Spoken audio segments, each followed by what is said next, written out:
To stay competitive, Airline needs a single, unified data platform which should be flexible, secure, scalable, and cost-effective to fulfill the business and passenger needs.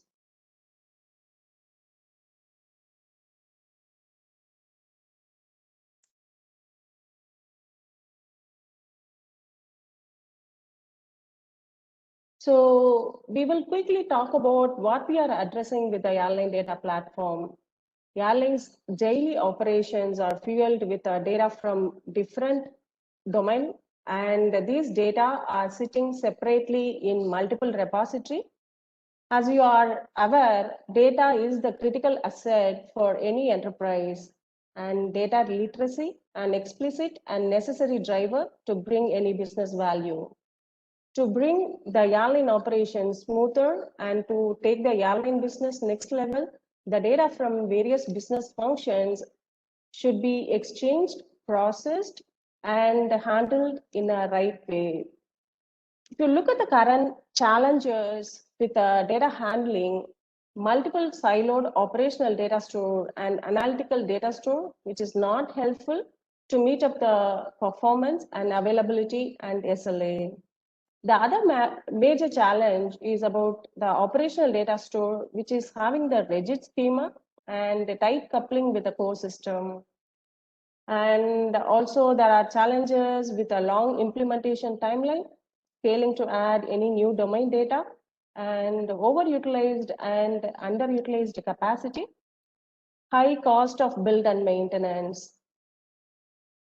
If you look at the trend of airline industry, they are more focusing on the customer-centric business with a hyper-personalized services and offers to enhance their revenue and customer satisfaction. Also, they are looking for the ways to reduce their operational cost on daily basis. That's why the investment is more on the comprehensive data lake strategy and cloud services. So nowadays, airlines are spending millions of dollars over multiple initiatives. And even with these initiatives, they are facing a lot of challenges with the data handling. We have listed out some of the challenges over here.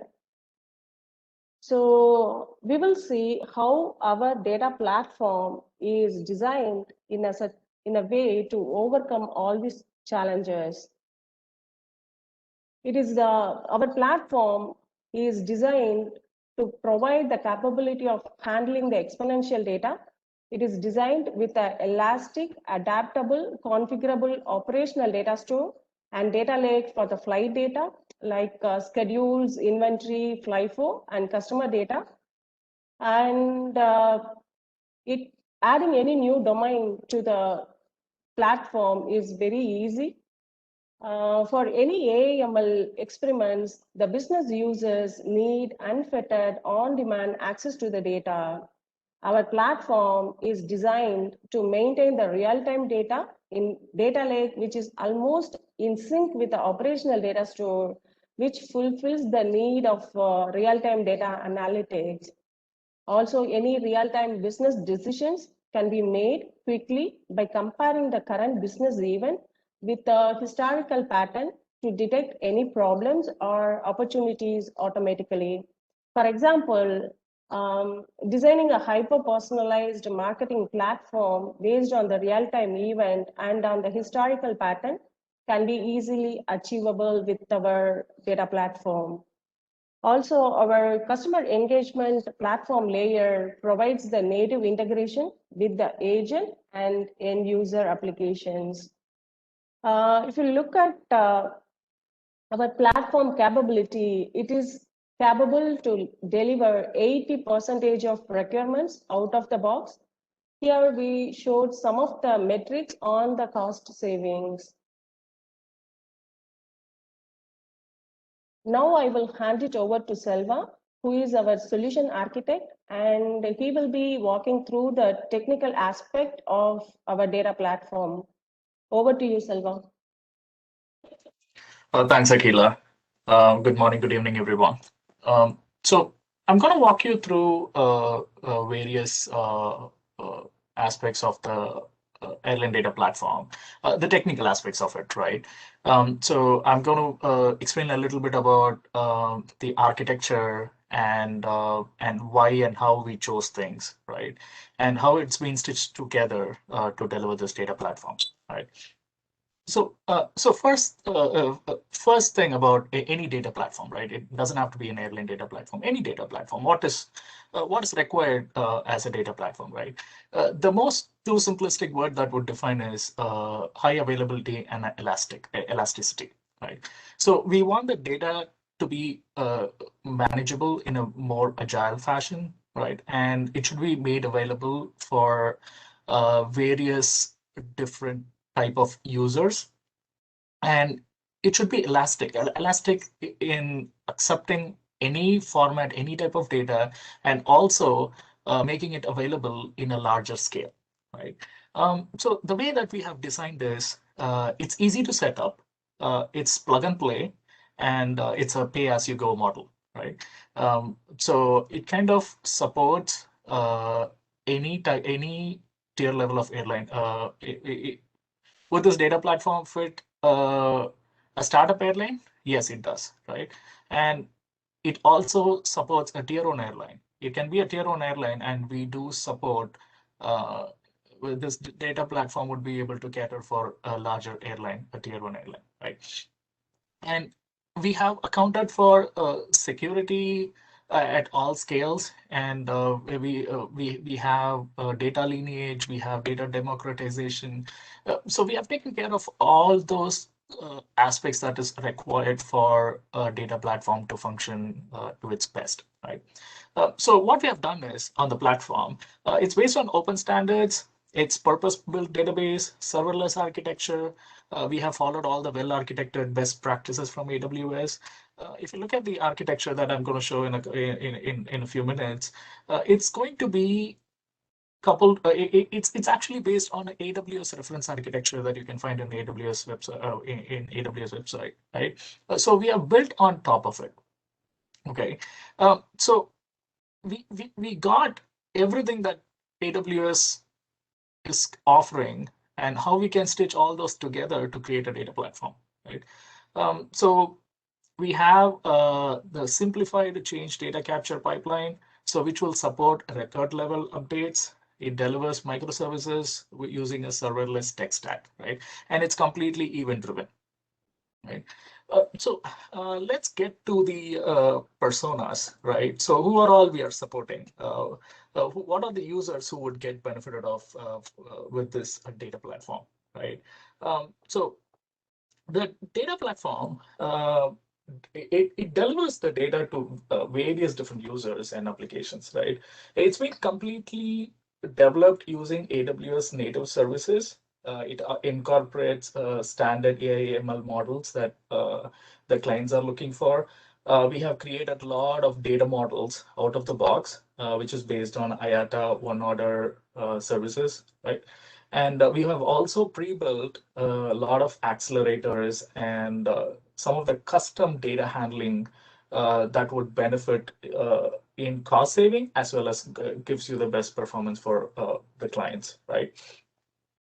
And let's get a little deeper into the architecture. Let's get to the next slide, Akila. All right. So we're going to see four different things, right? So that is what makes a data platform, right? So we need to the data platform should give the ability to ingest the data. It has to process, transform, enrich if it's required, and it has to deliver the data, and it has to come with all the security that is required to protect the data, right? So on the data ingestion, what we have done is, we have a system of records, and it can come in any format, any layout. It can have any data elements, right? So we support various different interfaces. If the system of records is going to deliver the data into a queue, yes, we support it. It can stream the data. It can be a batch data, and it can be API driven, right? An application can access an API inside the data platform to deliver the data, right? And we store all those raw data, and then we take it up for processing. So we have two different pieces inside the data platform. One is the data lake, and one is an operational data store, right? So let's kind of speak about a data lake and operational data store, and then go to the processing and transformation, right? So what we have in the data lake, when do we use a data lake, right? So in most cases, data lake is used for analytics, machine learning, and data visualization, creating reportable data sets. It's mostly connected to business users. And you can, it's near real time. It all depends upon the client, how they wanted to configure it. We can make the data lake near real time, or we can have a delay based on the requirements that the business users have. Whatever the client needs, we should be able to configure it, right? It all comes with a cost, so that is why we have tailored it in a way that it's completely configurable, right? So the data lake, if you look at the architecture, the data lake connects to the warehousing solution from AWS, and we have SageMaker to do the AML.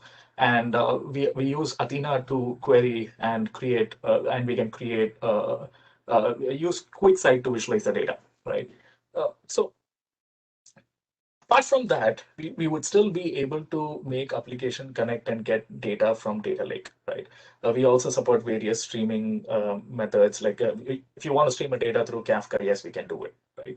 And if we want to deliver it based on an event, based on the data, if you want to trigger an event and deliver a notification to a customer or a business user, yes, we can do it, right?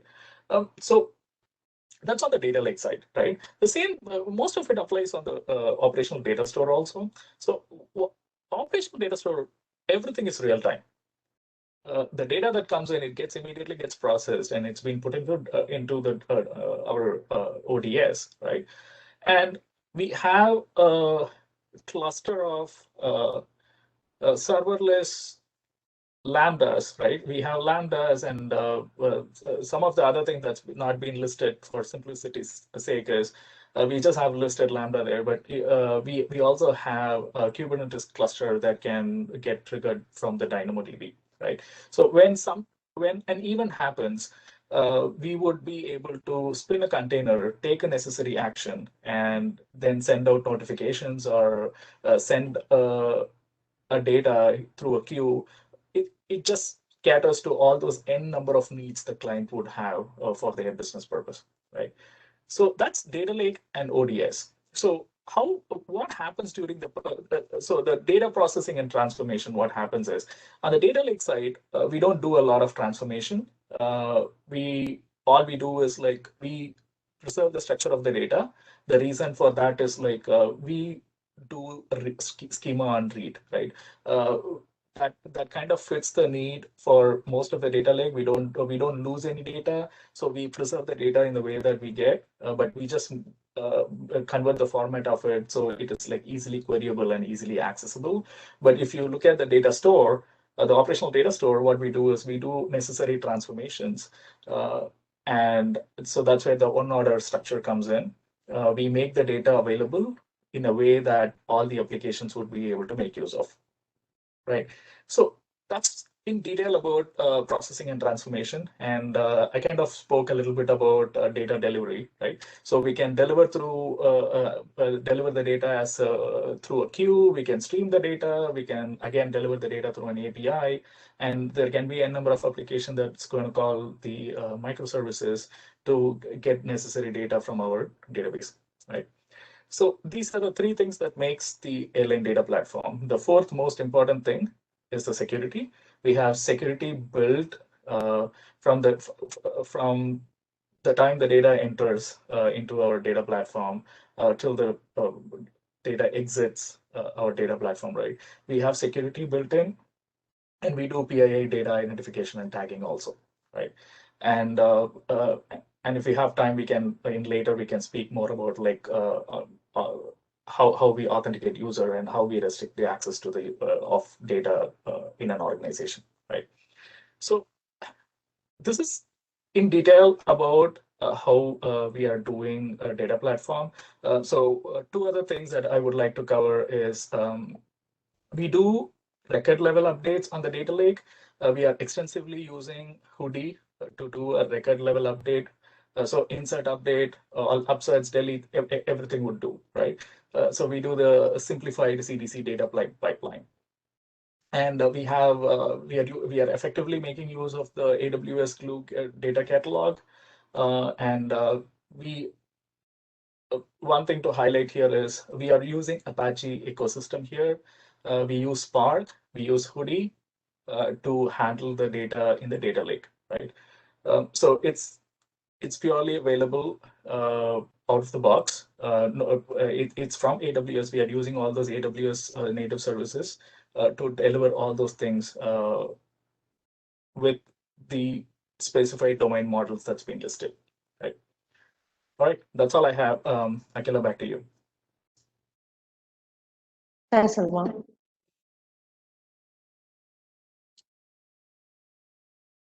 Okay, let us move on with the demo now. In this demo, what we are trying to showcase is how to deploy an elastic, secure, adaptable operational data stores for the customer data, like PNRs, tickets, and loyalty. And we will also try to showcase how to implement an elastic omnichannel marketing notification platform.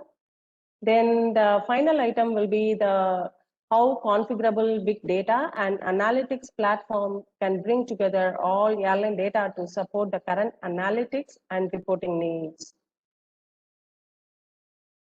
So on our demo methodology, whatever the data we are used in this demo, all or mark up the data, and we will showcase the request and response with the API, and the API will be triggered via URL. Then the next item will be whatever the events triggered in this demo is by ingesting the feeds manually in the S3 bucket or manually to the SQS channel. Then the final one will be whatever the email notifications are configured, right now it's configured to send to the demo email ID. Without wasting much time, let us move on with the demo here. So the first item which I want to discuss over here to showcase how our operational data store is designed in a way to provide a single view for the flight and customer data.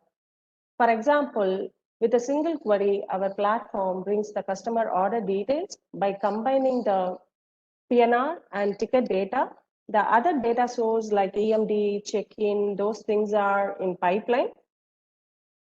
And the other advantage of our airline data platform is our operational data store is designed in a flexible way to support the various state of IATA NDC transformation. For example, the current state where the airline uses PNR and e-ticket for their reservation and ticketing. Later, during the transition period, they will also introduce the order IDs along with the PNR and the e-tickets. After the post-transition of IATA NDC, the PNRs and e-ticket things will be completely replaced with a one-order format. So our platform is designed to handle these three state of IATA NDC transformation. Without much rework, we can utilize our platform to handle all these different state of NDC requirement. Also, currently, what we are trying to do, we have built a single view for the flight data, like schedules, inventory, FlyFo, whatever the schedule flight information, we can get the flight data with a single view. In the same way, whatever the customer data, it can be a reservation, it can be a e-ticket, it can be a EMD or check-in. Everything can be viewed in a single shot. So here we will talk about how the customer order details can be retrieved by customer passengers, agents, and then the PSS applications. Here we listed out some of the highly accessed customer order patterns. The access pattern can be categorized either by order ID, for now it's PNR and e-ticket, then by the customer data, that is by the loyalty ID, or other IDs like passport, visa, whatever used for making a reservation, then with the email ID and phone number of the passenger which is used for making a reservation. Apart from these access pattern, we have a flight level access pattern, then the station level access pattern. These two access patterns are mainly used by the agents as well as the PSS system applications. So here what I'm going to do, I will try to showcase some of the APIs which are used to retrieve the customer order details. We will see the items one by one. The first one is a very common access pattern, that is retrieving the customer order details by using the order ID. This is the very common access pattern used by the passengers as well as airline. So here you can see the input will be the PNR ID that is used as order ID for now. And within that PNR, whatever the passengers are available along with their basic information, and then whatever the booked flight reservations, everything is listed over here. And from the e-ticket, you can see the e-ticket information related to the flight service listed here. Later, when we integrate the EMD and checking with a single view, you can see for each and every flight service, what is the corresponding e-ticket coupon details and the status of e-ticket coupon. Along with that passenger check-in status, everything can be listed over here. The next access pattern is by retrieving the customer order details by the order ID along with the passenger name. So when the agent trying to do some action for a specific passenger, he will be trying to retrieve the details for a specific passenger. So here within that order, it just retrieved the passenger details. So here again, you can see the basic passenger information along with the flight service, e-ticket, everything is retrieved over here. So whatever the need for the end user, we can add any additional data retrieval, adding any additional data is easily possible. The next access pattern is about retrieving the customer order details with the flight information. So here the input will be the flight number, departure date, and departure city. So I just retrieved the complete passenger list from that flight. So this is the mostly used access pattern by the agents.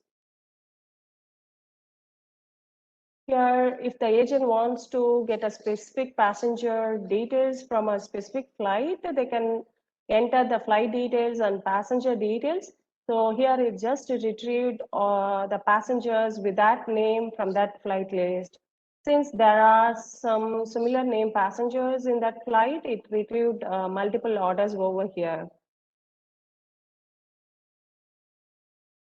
So retrieving the customer order by giving the e-ticket number is very commonly used access pattern by the sales agent. So here, whatever the ticket number entered, it just retrieved the passenger details, then the flight service related to that e-ticket, then the basic information about the ticket. So everything is retrieved over here.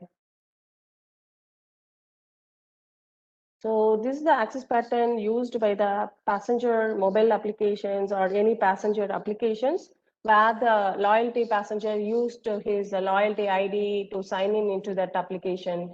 So here the data is retrieved with the loyalty ID, the loyalty program name and then ID. So with that, it just retrieved whatever the reservations done by the customer. So here the reservation can be done for customers' own travel, that is with FQTV, and for the companion travel, right? Even that data will be retrieved over here. Then for the non-loyalty customers, the data can be retrieved with their ID. It can be either passport, visa, whatever used for reservation. With that ID, we can retrieve the customer order details. So again, the outcome is the same thing. Then retrieving the customer order with a email ID is also possible here with whatever the email ID used for the reservation. The orders with that email ID, everything is retrieved over here. Then with the phone number, that is also possible.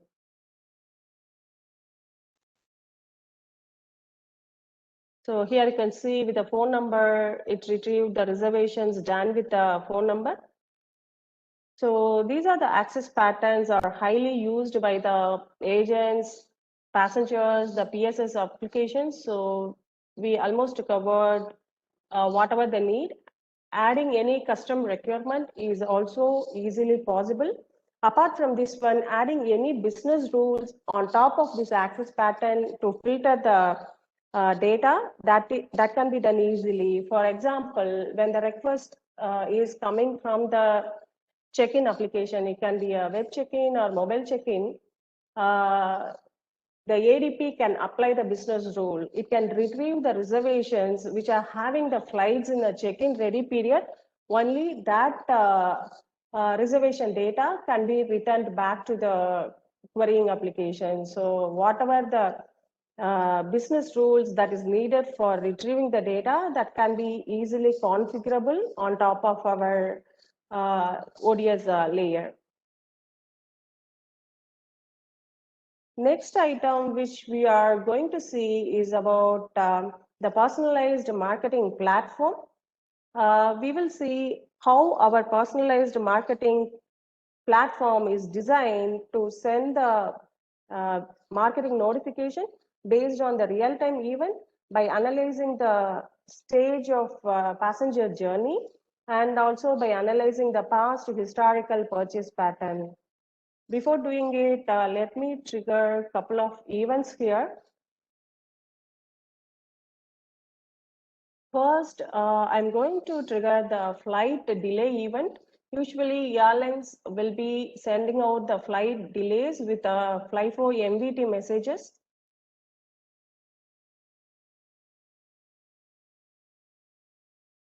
So I'm going to ingest the flight delay notification for a specific flight to the airline data platform. The event is sent out. Along with that, I'm going to trigger one more event, that is the reservation event.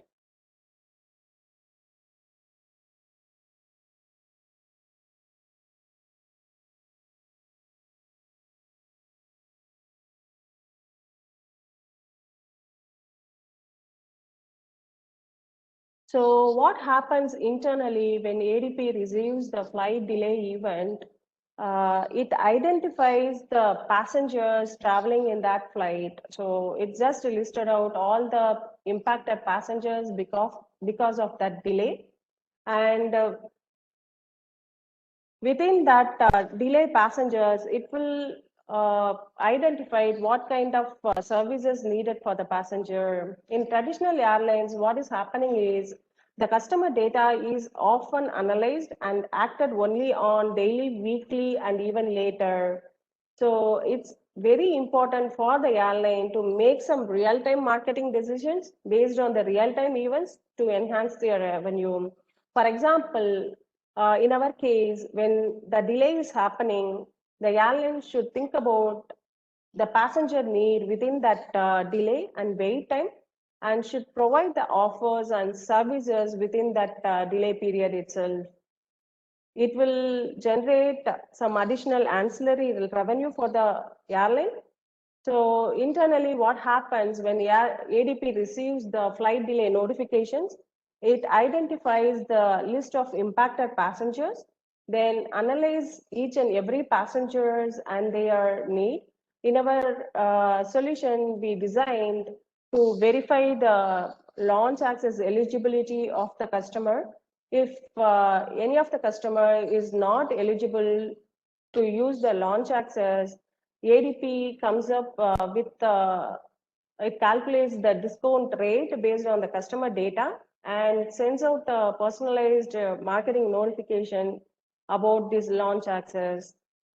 Also, when ADP gets a new reservation feed or what it happens, it retrieves the passenger details from that reservation and looks for the past historical purchase pattern for that customer. Based on the past historical purchase pattern, it will send out the marketing notification. So in our case, I just use the passenger detail who used to travel in extra legroom seats in the past. So what ADP does, it identifies the seat preference of the passenger and it triggers the offer for the extra legroom seat. So let me show.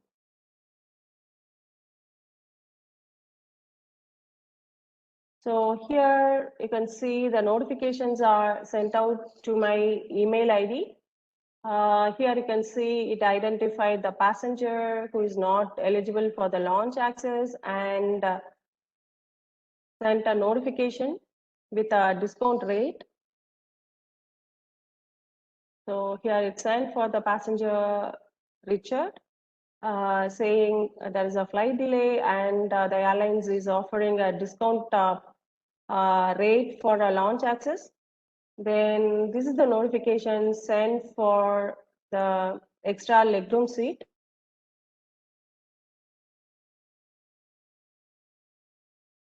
Since this passenger has the preference to go travel on the extra legroom seat, it's identified the passenger preference from the past historical patterns and sent a notification to the passenger. So basically, these solutions helps the airline to generate additional revenue with their ancillary services. Also, it increases the customer satisfaction. Basically, it's a win-win offer for both the airline and the passenger. Next, we will move on to the scenario which is related to the current pandemic COVID situation.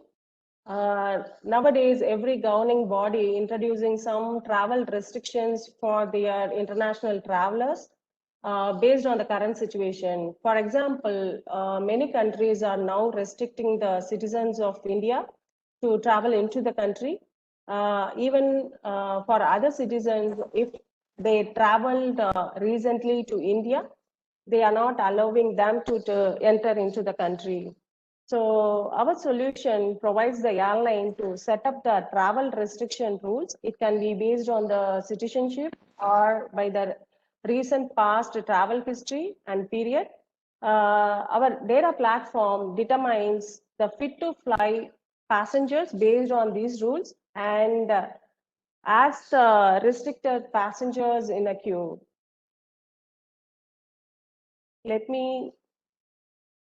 So when the airline data platform receives the check-in event, let me trigger a check-in event here.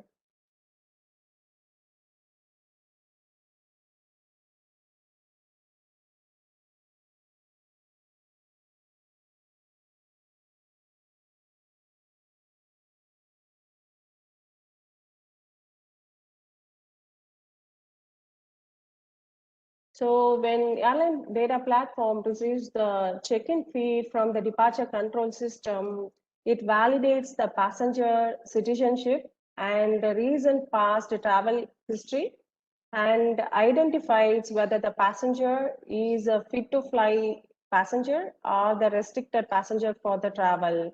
If the passenger is restricted to travel, it adds the passenger to the queue. So now I triggered the event. It's sent to the ADP platform. Now let us see whether the passenger is added to the restricted queue. So the data can be retrieved on the departure date or by any other parameter by giving the specific flight number. So here I just retrieved the data by giving the departure date. So here it's added the passenger to the queue with the reason saying passenger restricted to travel from the departure country, that is India. Here, if you can look at the departure city, it is from MAA, that is Chennai from India. So the restriction can be for other reasons also, right? It can be based on the citizenship or by the past travel history.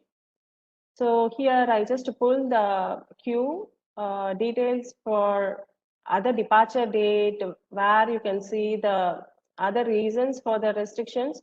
Passenger restricted to travel because of a specific citizenship or by the past travel history. So whatever the queue information which we are building, we can notify the airline or airport about the restricted passengers.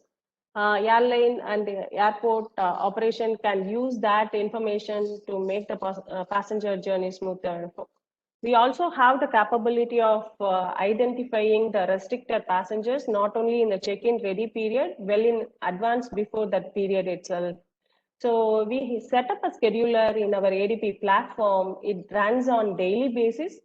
What it does, it goes through the reservation, newly received reservation data for that day, and it will identify whether the passenger is restricted based on the business rules. If yes, it can add them in a queue. The queue details can be notified to the airline.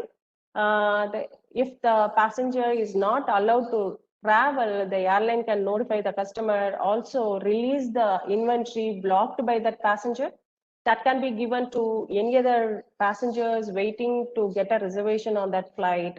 So in this way, it reduces the revenue leakage for the airline.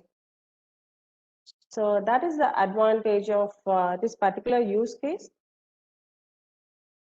Let me move on with the next scenario. Now let us see how the airline data platform makes the passenger journey smoother by notifying the passenger right information at a right time. Again, let me trigger a couple of events here. So first I'm going to trigger a new reservation event.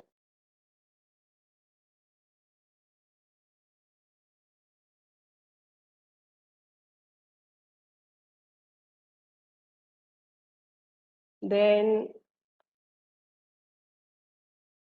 I'll be triggering a check-in event, informing the check-in info about the passenger.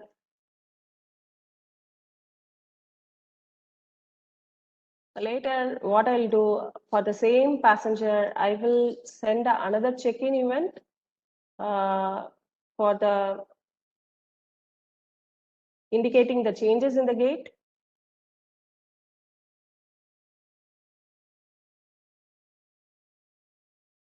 So now I'm going to trigger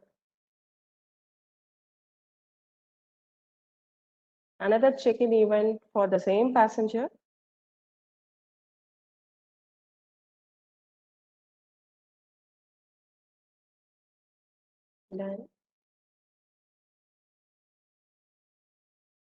Then the delay event.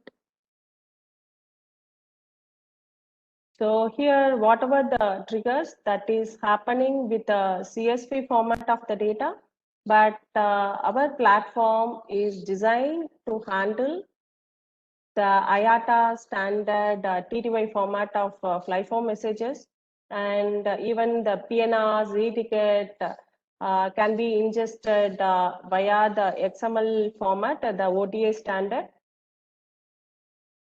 So based on the customer need, we can stick with the industry standard, can be OTA, one order, or the custom format.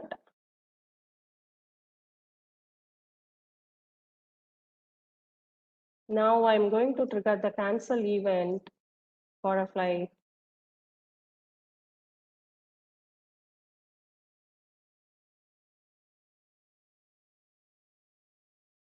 Now let's see what is going to happen for each and every triggering event, right? The first one is the reservation event.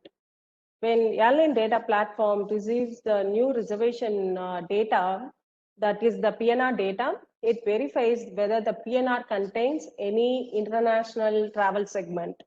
If yes, it verifies the destination country, and for that destination country, if there is any vaccine requirements, it just notifies the passenger about the requirement for international travel. For example, the international traveler should take the yellow fever vaccine to travel into the South African country. So these kind of advanced notifications makes the travel smoother for the passenger. Sorry, the next event about the gate changes. So whenever the gate changes are happening, ADP identifies the gate changes, and whatever the impacted passengers with that gate changes, it notifies them with a modified gate information along with the map info for that gate. The other events are the flight delays and flight cancellation. Whenever the delays and cancellations are happening, what it does,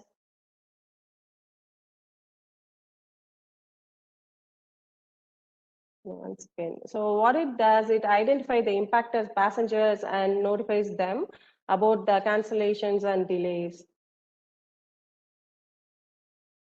Let me try to move it so that I can show the email notifications.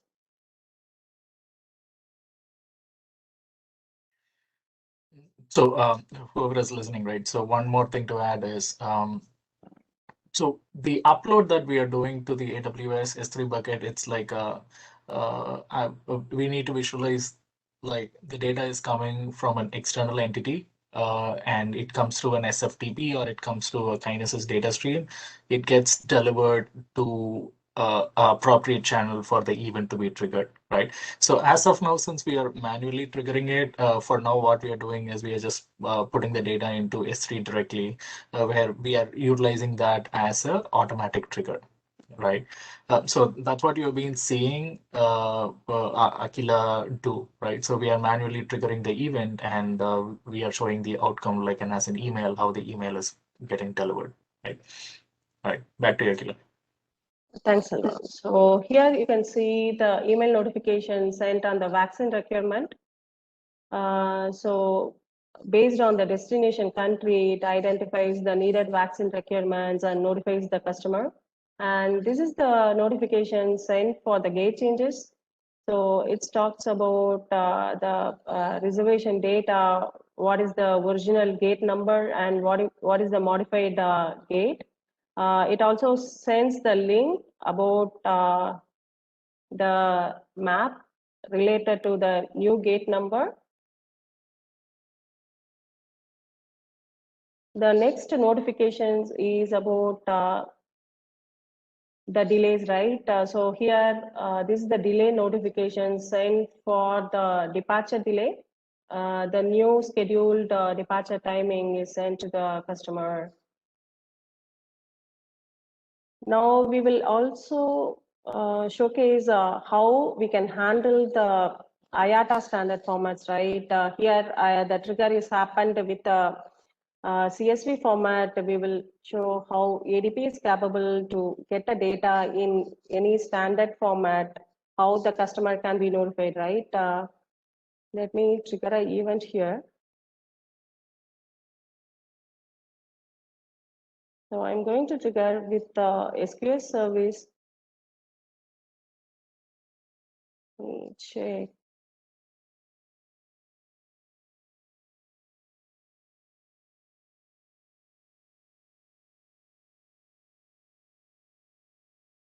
Here you can see it, right? So it's saying for the booking ID, the flight 2787 departing on this date has been cancelled due to the operational issues. So all these notifications sent to the customer to make their journey smoother, and which in turn increases the customer satisfaction which will reflect in the revenue for the airline. Okay, next, move on with the next scenario.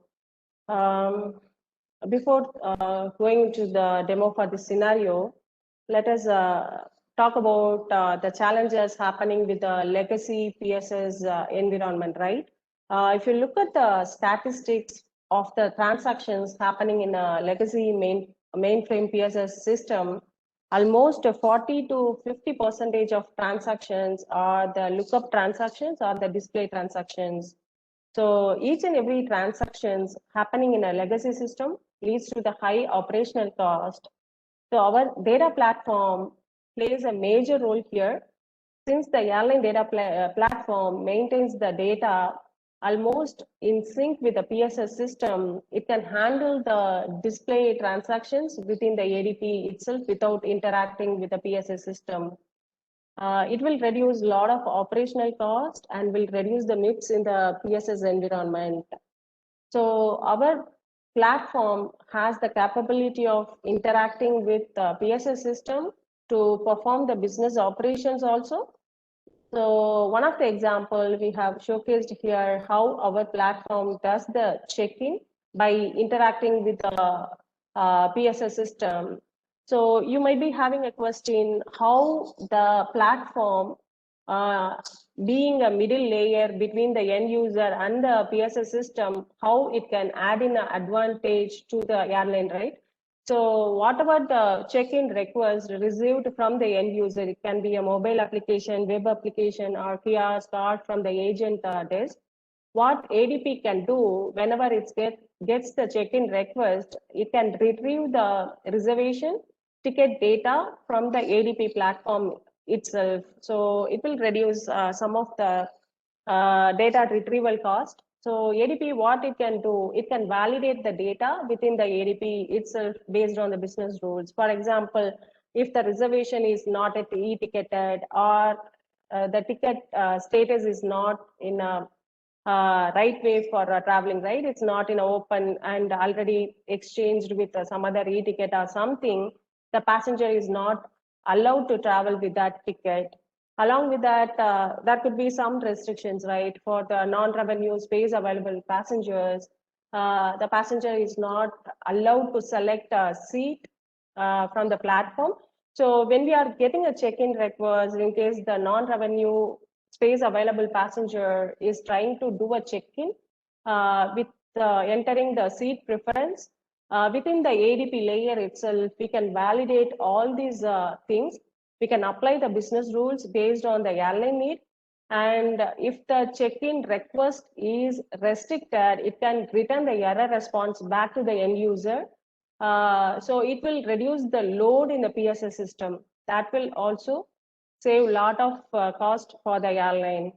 So if the passenger is eligible to perform a check-in, what ADP can do, it can build the check-in request in a needed format for the PSS system. It can send it to PSS system to do a check-in.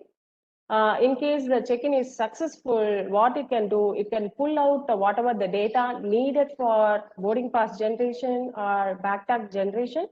It can send it to either PSS systems, boarding pass or backpack print applications, and that can be sent to the end user. So here ADP can build the data needed for the boarding pass print and backpack print and send it to the airline's application.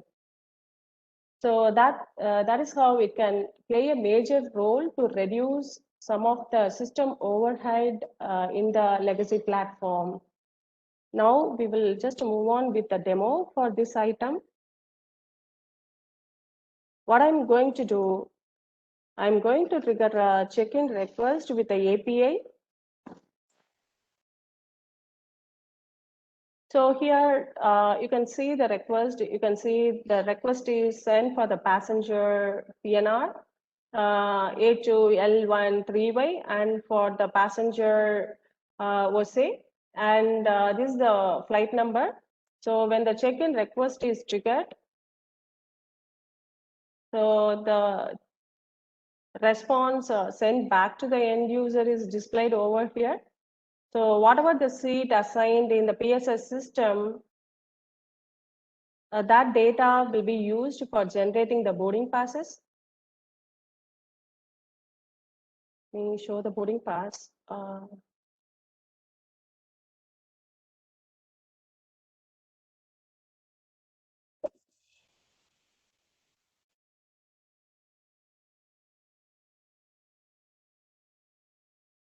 I think my Outlook is taking some time to display. Yeah, so this is the generated boarding pass for the customer. So this is the just mocked up boarding pass without going into any IATA standard. Just for our demo, we just created it. Okay, thanks, Akila. Right.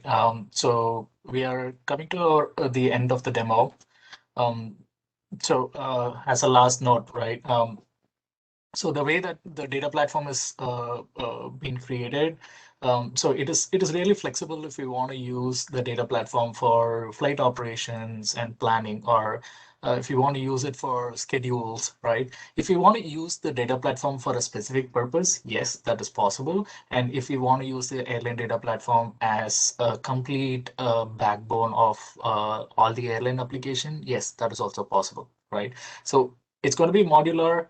And as I said, it's going to be like pay as you go. If you want to reserve things, yes, it can be done. It all depends upon the customer's need. And we are very flexible. And one last note is we have a trial version of the data platform available. And if anyone who's part of this presentation, whoever is interested, if we can reach out, you can reach out to the Mphasis team, and we should be able to set it up with necessary engagement plan. If we could get into an agreement, and then we should be able to set it up for a period of time where you can play with it and understand what the airline data platform is. So that's a note that I'm going to leave you with. Back to you, Amy. All righty. Thank you, Akila and Selva, for that very informative demo. So that concludes our demo for the day. Thank you, everyone, for your time today and attending. I just want a couple of reminders for you. You will receive a post demo email with a link to more resources. Please feel free to check out those resources, and the on-demand link to this recording, to this demo today, will be shared once it's available. Feel free to share those with your colleagues as well. With that being said, have a great rest of the week and enjoy the summit, you guys. Bye-bye.